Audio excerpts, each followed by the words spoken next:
NREG workers യൂണിയന്റെ ഈ വർഷത്തെ കാസർഗോഡ് ജില്ലാ കൺവെൻഷൻ കാഞ്ഞങ്ങാട് സമാപിച്ചു. ടൗൺ ഹാളിൽ വെച്ച് നടത്തിയ കൺവെൻഷൻ CPIM കാസർഗോഡ് ജില്ലാ സെക്രട്ടറി M. രാജഗോപാലൻ ഉദ്ഘാടനം ചെയ്തു. This news sponsored by Shobhika Weddings, Big Mall, Kanyanad, Kozhikode, Koilandi and Kutyadi. Mahatma Gandhi ദേശീയ ഗ്രാമീണ തൊഴിലുറപ്പ് പദ്ധതിയെ അട്ടിമറിക്കാനുള്ള കേന്ദ്ര സർക്കാർ നീക്കം ഉപേക്ഷിക്കണമെന്ന് NREG വർക്കേഴ്സ് യൂണിയൻ കാസർഗോഡ് ജില്ലാ കൺവെൻഷൻ ആവശ്യപ്പെട്ടു. കാഞ്ഞങ്ങാട് ടൗൺ ഹാളിൽ സംഘടിപ്പിച്ച കൺവെൻഷൻ CPIM കാസർഗോഡ് ജില്ലാ സെക്രട്ടറി M. രാജഗോപാലൻ ഉദ്ഘാടനം ചെയ്തു. ഏറ്റവും എളുപ്പത്തിൽ പ്രാപ്യമായ ഒരു തൊഴിലവസരത്തെക്കുറിച്ചോ സംവിധാനങ്ങളെക്കുറിച്ചോ ആലോചിച്ചിരുന്നില്ല. എന്നാൽ ഒരു ഘട്ടത്തിൽ ഇന്ത്യയിലെ ഇടതുപക്ഷ രാഷ്ട്രീയ പ്രസ്ഥാനങ്ങളുടെ പിന്തുണയോടെ പിൻബലത്തോടെ ഒരു ഗവൺമെന്റ് സംവിധാനം ഇന്ത്യയിൽ അധികാരത്തിലുണ്ടായി.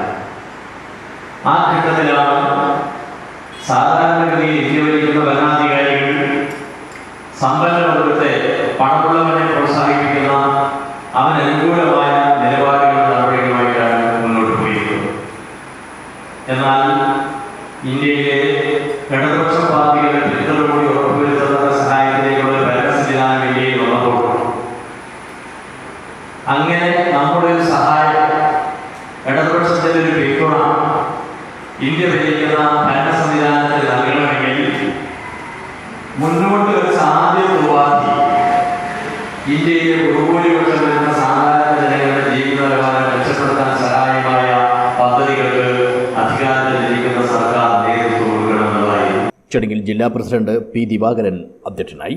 പുതിയ നിയമം പ്രതീക്ഷയും വെല്ലുവിളികളും എന്ന വിഷയത്തിൽ യൂണിയൻ സംസ്ഥാന എക്സിക്യൂട്ടീവ് കമ്മിറ്റി അംഗം TMA കരീം ക്ലാസ് എടുത്തു. ജില്ലാ treasurer Parakkol Rajan, KV Damodaran, AV Ramani എന്നിവർ സംസാരിച്ചു. ജില്ലാ സെക്രട്ടറി ഗൗരി പനയാൽ സ്വാഗതം പറഞ്ഞു. ഇന്ത്യയിലെ ഗ്രാമീണരായ കോടിക്കണക്കിന് ദരിദ്ര കുടുംബങ്ങൾക്ക് കൈത്താങ്ങായി മാറിയിരുന്ന ദേശീയ ഗ്രാമീണ തൊഴിലുറപ്പ് പദ്ധതിയെ അട്ടിമറിക്കാൻ വേണ്ടി ഇപ്പോഴത്തെ സർക്കാർ പാർലമെന്റിൽ പാസാക്കിയ VBGRMAG നിയമം പ്രാബല്യത്തിൽ വന്നതോടുകൂടി ഈ മേഖലയെ മാത്രം ആശ്രയിച്ച് ജീവിച്ചിരുന്ന അവിദഗ്ധരായ വലിയ വിഭാഗം തൊഴിലാളികളുടെ ജീവിതം ദുസ്സഹമായിരിക്കുകയാണെന്ന് കൺവെൻഷൻ ചൂണ്ടിക്കാട്ടി.